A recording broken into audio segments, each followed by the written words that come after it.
Hello guys, welcome back to my new blog.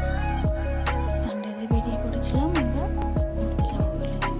কোথায় গেলাম, কী করলাম যদি জানতে চাও তাহলে ভিডিওটাকে লাস্ট পর্যন্ত দেখতে থাকো।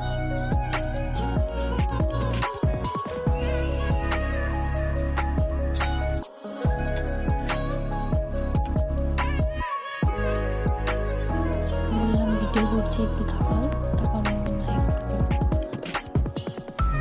যাচ্ছিলাম আর চারপাশের গাছপালাগুলো দেখছিলাম, ভালো লাগছিল।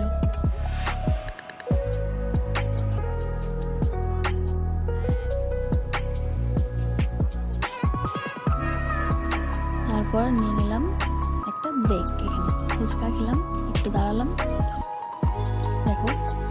তারপর আবার চলে গেলাম। আমরা যাচ্ছিলাম ফার্স্টে বক্সা ফরেস্ট, আর এখানে গিয়ে আমরা কি দেখলাম সেটা তোমরা ভিডিওতে দেখতে পারো। লাস্ট পর্যন্ত ভিডিওটা সবাই দেখতে পাচ্ছ, একদম ময়ূর যে চোখের সামনে, একদম একদম কাছ থেকে দেখতে পেয়েছি ময়ূর। কত সুন্দর না ময়ূরটা, দেখো। তার উপর দিয়ে আবার প্লেন যাচ্ছিল।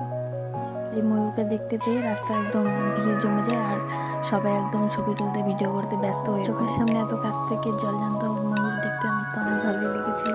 আর এখান থেকে আমরা বেরিয়ে পড়ি আলিপুরদুয়ার ডিমা ব্রিজের উদ্দেশ্যে, মানে আমরা যেখানে যাবো ভেবেছি আর কি।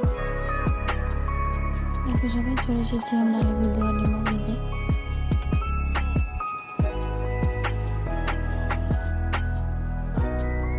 তারপর আমরা এখানে দাঁড়িয়ে পড়ি, দাঁড়িয়ে ডিমা ব্রিজের নিচের দিকটায় যেতে থাকি। এখানে আমাদের মধ্যে আরও অনেকে ঘুরতে এসেছিল। আমরা নিচের দিকে বসে আড্ডা মারতে থাকি, ছবি তুলতে থাকি, ভিডিও করতে থাকি। দেখো আমাদের জনের পাগলামি।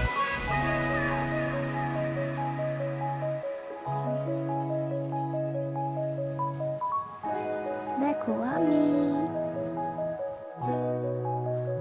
বসে বসে চারপাশে ঘুরে যাচ্ছিলাম। তারপর বললাম বরের সাথে একটা ভিডিও বানাবো, কিন্তু বানালোই না। তারপর আমরা কিছুক্ষণ বসে থেকে সন্ধ্যা হয়ে যাচ্ছিল, তাই বাড়ির উদ্দেশ্যে রওনা দেওয়ার জন্য বেরিয়ে পড়লাম। ফেরার পথে দেখি রেল গেট পড়ছে, ওখানে আরও কিছুক্ষণ দাঁড়িয়ে থাকলাম। তারপর একটা ট্রেন যাচ্ছে, বেশ অন্ধকার হয়ে গেছিলো। আমরা দাঁড়িয়ে রয়েছি, কখন গেট খুলবে, কখন কতক্ষণে বাড়ি যেতে পারবো। ঘোরাঘুরি করার পর আমাদের পেয়ে গেছিলো খিদে। তারপর আমরা এখানে খাওয়া দাওয়া করি আর বাড়ির উদ্দেশ্যে রওনা দিই। থ্যাংকস ফর ওয়াচিং, দেখা হচ্ছে পরের ভিডিওতে, টাটা।